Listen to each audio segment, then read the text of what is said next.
जय भोले की हर हर महादेव बम बम भोले। आज मैं श्री शिव महापुराण कोटि रुद्र संहिता खंड का 32वां अध्याय सुदेहा सुधर्मा की कथा सुनी। सूत जी बोले, महर्षियों, दक्षिण दिशा में देव नामक एक सुंदर पर्वत है। उसके पास भारद्वाज गोत्र कोई सुधर्मा नामक ब्राह्मण रहता था। उसकी अति सुंदर सुदेहा नाम की पत्नी थी। सुधर्मा उत्तम ब्राह्मण था। नित्य प्रति अग्निहोत्र आदि कर्म, अतिथि सेवा, शिव पूजन आदि करने वाला शिव जी का परम भक्त था। इन्हीं कर्मों को करते हुए उसे बहुत समय गुजर गया, किंतु घर में संतान नहीं हुई। सुधर्मा को तो इस विषय में कुछ दुख नहीं था, लेकिन उसकी पत्नी व्याकुल रहती थी। उसे पुत्र प्राप्ति की चाहना थी। अपने पति से बार बार कहा करती।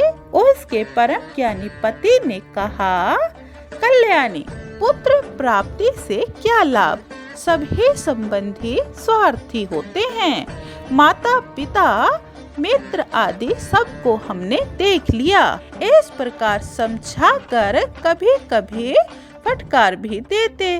सूत जी बोले, अपनी स्त्री के कहने पर उन्होंने ध्यान नहीं दिया और आप दुख न पाकर शिव भक्ति में लगे रहते। एक दिन सुधर्मा की पत्नी सुदेहा अपनी सहेलियों के साथ मन बहलाने को कहीं चली गई। वहाँ कई स्त्रियों के साथ उनका झगड़ा भी हो गया। उस झगड़े में उन स्त्रियों ने कहा, अरे बांझ, तू भी इतना अभिमान कर रही है। हम जानते हैं तू धन वाली है, लेकिन तेरा धन तो राजा छीन लेंगे। तेरे किस प्रयोजन का धन है? देख, हम तो पुत्र वाली हैं।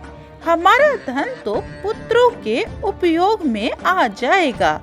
यह सुन सुदेहा अत्यंत व्याकुल होती हुई घर लौट आई। आते ही अपने पति से उन स्त्रियों की सभी बातें रो रो कर कह सुनाई।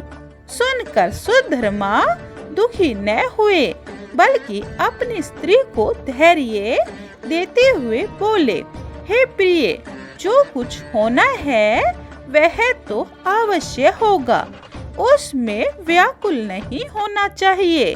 और कोई जो कुछ कहता हो उसे कहने दो, दुखी मत हो। तब सुदेहा बोली, हे प्राणनाथ, या तो किसी प्रकार पुत्र पैदा करो या मुझे मार दो, नहीं तो मैं स्वयं मरती हूँ। सूत जी बोले, इस प्रकार सुदेहा के वचन कहने पर उस ब्राह्मण देवता ने शिव ध्यान करके 2 पुष्प अग्नि की ओर फेंके। उन दोनों पुष्पों में दाहिना पुष्प पुत्र देने वाला है। यही सोचकर ब्राह्मण ने अपनी स्त्री से कहा, तुम पुत्र इच्छा से एक पुष्प उठा लो। तब उनकी स्त्री ने शिव माया से बाईं ओर का पुष्प उठा लिया, जो कि पुत्र वाला नहीं था। यह देखकर सुधर्मा व्याकुल होकर पत्नी से बोले, हे कल्याणी, अब तुम पुत्र की इच्छा मत करो, भगवत भजन में लग जाओ। तुम्हारे भाग्य में पुत्र प्राप्ति नहीं है। इस प्रकार उसे समझा बुझा कर सुधर्मा शिव पूजन में लग गए। कुछ समय के बीत जाने पर फिर पुत्र इच्छा से सुदेहा ने कहा कि हे प्राणनाथ, यदि मेरे गर्भ से पुत्र नहीं होता तो आप दूसरा विवाह करके पुत्र प्राप्त करो। मैं अपनी प्रसन्नता से कहती हूँ। तब ब्राह्मण बोला, हे प्रिय, हम दोनों इस समय झगड़े से मुक्त हैं। ऐसा होने पर क्यों न अपना उद्धार कर ले। यदि फिर उस विपत्ति में पड़ गए तो बड़ा उपद्रव होगा। इसीलिए इस विवाह की विपत्ति में मुझे मत डालो। सूत जी बोले, इस प्रकार सुधर्मा ने विवाह के लिए इनकार कर दिया। फिर भी सुदेहा ने अपनी छोटी बहन को घर में बुलाकर पति से कहा, हे प्राणनाथ, आप मेरी बहन के साथ अवश्य विवाह कर लो। यह सुनकर सुधर्मा ने कहा, हे कल्याणी, तुम मुझे इस झगड़े में मत डालो। यदि ऐसे पुत्र हो भी गया तो तुम सखी बहनें परस्पर विरोध कर बैठोगी, जो कि किसी को भी सुखदायक नहीं होगा। तब सुदेहा ने हाथ जोड़कर कहा, हे प्राणनाथ, यह मेरी बहन है, इसके साथ मैं विरोध क्यों करने लगी? आप निश्चिंत रहें। ऐसा कहकर सुदेहा ने अपनी छोटी बहन घुष्मा के साथ विधि पूर्वक विवाह करा दिया। विवाह कर लेने के बाद सुधर्मा बोला, हे प्रिय, अब यह तुम्हारी सोत तुम्हारी बहन है, इसे सुखी रखना। फिर घुष्मा से कहा, तुम इसकी आज्ञा में रहना। अपने पति की आज्ञा से नित्य प्रति 101 शिव पार्थिव लिंगों की षोडशोपचार पूजा करके वे पार्थिव लिंग नित्य ही तालाब में जाकर बहा देती। इस प्रकार उनका नित्य कर्म था। एक दिन पुत्र प्राप्ति के लिए शिव पार्थिव पूजन किया। इस प्रकार की संख्या भी 1,00,000 हो गई। भगवान शंकर की परम कृपा से उसे परम सुंदर गुणवान पुत्र प्राप्त हुआ। पुत्र पाकर सुधर्मा अत्यंत प्रसन्न हो गए, किंतु उनकी बड़ी बहन पुत्रवती बहन से ईर्ष्या करने लग गई। 32वां अध्याय समाप्तम। जय भोले की। 33वां अध्याय घुश्मेष शिव ज्योतिर्लिंग की उत्पत्ति। सुनिए। सूत जी बोले, हे मुनियों, इस प्रकार कुछ समय के अंदर वह ब्राह्मण कुमार बड़ा हो गया। सुधर्मा ने उसे विवाह योग्य देखकर उसे योग्य ब्राह्मण की कन्या से उसका विवाह करा दिया।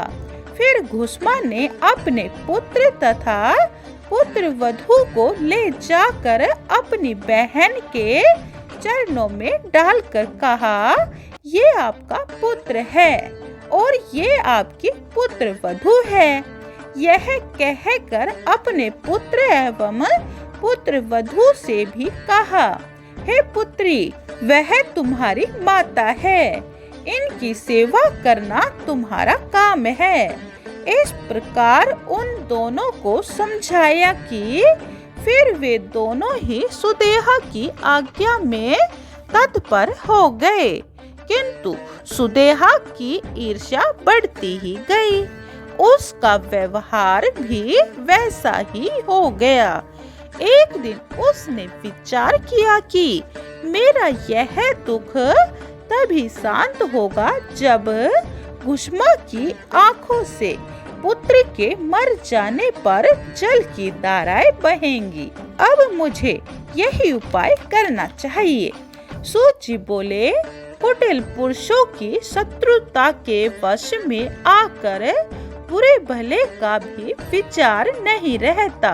उसकी बुद्धि, बल आदि सभी नष्ट हो जाते हैं। इस प्रकार सुदेहा ने भी कपट में आकर एक रात को सबके सो जाने पर हाथ में छुरी उठा ली।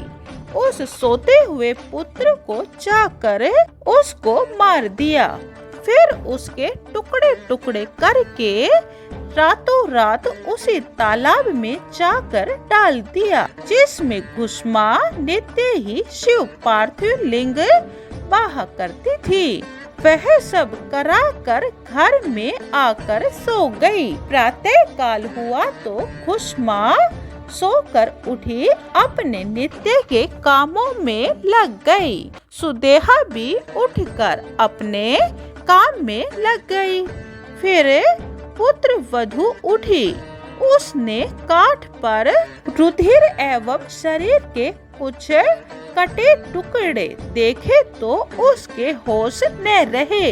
अपनी सास के पास आकर कहा कि आपके पुत्र कहाँ हैं? मुझे तो ऐसा लगता है कि उन्हें किसी ने मार दिया है।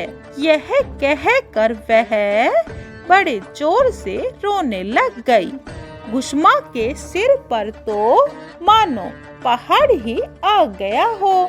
वह भी यह देखकर रोने लग गई। इधर सुदेहा बनावटी दुख प्रकट करती हुई वह भी रोने में तत्पर हो गई, किंतु अपनी सोच को रोता हुआ देखकर भीतर ही भीतर प्रसन्न थी। सुधर्मा शिव पूजन से निवृत्त हो वहां आए। उन्होंने यह कांड देखकर कहा, शोक एवं संताप करना व्यर्थ है। जिसने यह पुत्र दिया है वही उसका रक्षक है। खुशमा तुम अपना नित्य कृत्य न छोड़ो। यह कहकर उसे भेज दिया। खुशमा नित्य की तरह शिव पार्थिव लिंग लेकर उसी तालाब पर बहाने चली गई। वहां बहाकर जब लौटने लगी तो उसे तट पर खड़ा हुआ पुत्र दिखाई दिया। वह झट से माता के समीप पहुंचकर बोला, हे मातेश्वरी, तुम्हारे पुण्य प्रताप एवं शिव कृपा से मैं मरकर भी जीवित हुआ हूँ। तब खुशमा को पुत्र जीवित देखकर प्रसन्नता न हुई। वह तो उसी प्रकार शिव आराधना में रही।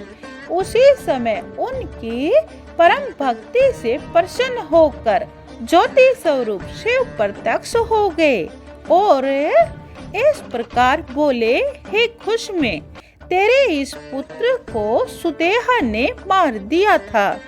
अब मैं उस पापिन का वध करता हूँ। मैं तुम्हारी इस भक्ति से प्रसन्न हूँ। अपना मन चाहा वर मांगो। यह सुनकर खुशमा प्रणाम करके बोली, हे स्वामिन, यदि आप प्रसन्न हैं तो मेरी बहन को अभयदान दें। तब सदाशिव बोले, अरे खुशमे, उसने तो तुम्हारे साथ बुरा किया, फिर तू उस पापिन का भला क्यों चाहती है? यह सुनकर खुशमा बोली, हे नाथ, क्या मैं बुरी हूँ जो उस बुरा करने वाली का बुरा चाहूँ? स्वामी, वर देते हैं तो यही वर दीजिए।